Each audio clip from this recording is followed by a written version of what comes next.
Good afternoon, good morning, whatever time it may be. This is a quick tutorial on House Bill 2 Junior funding. Again, been getting a lot of questions from my staff and other members.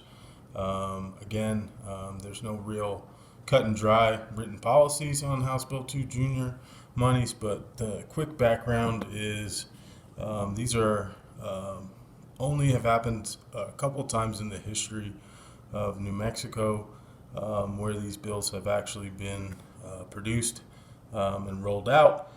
Typically, they're in surplus years where the general fund has a significant amount of money, and it's a way to give legislators an ability to add things to House Bill 2. These bills are typically their own bill, but they are seen as an add-on to House Bill 2, which is the state budget. All the general fund expenditures are in there.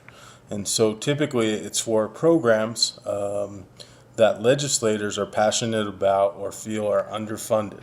So they may be passionate about Main Street and feel that the Main Street budget needs extra funding or has a special initiative that they would like to fund. So typically it's an add-on to things that are already in the state budget to provide more money for those things. We have seen in the past legislators direct funding through departments to local entities. They cannot go to nonprofits or businesses.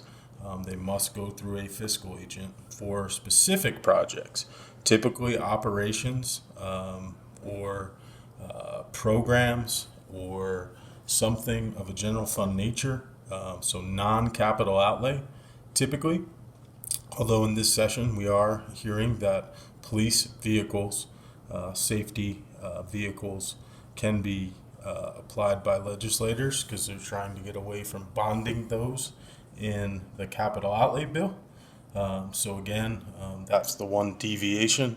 But typically projects that are of a capital nature will tend to be vetoed by the governor because they do not fit the true intent of House Bill 2 Junior funds. Again, these are operating funds that go to a state agency for state agency purposes. They are very specific in their language.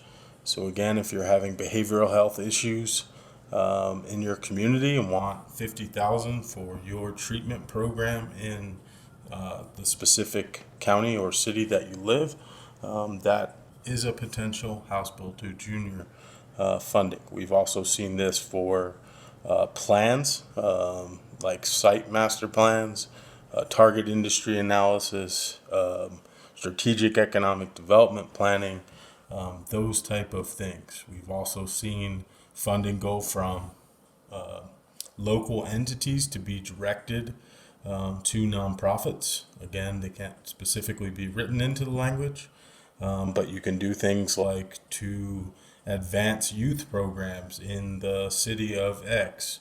And once it gets from DFA or local government division to that city, the city can then RFP or find a Boys and Girls Club that provides youth programs and contract with them to deliver those services. So again, hopefully this was helpful in clarifying some of the House Bill 2 Junior questions. Again, this doesn't happen very often, and the rules aren't written in stone. Feel free to contact your legislators directly to see what their interpretation and what they would like to prioritize with that money. We appreciate the questions coming in, and hopefully this helped to answer and clarify those things. Thank you and have a good day.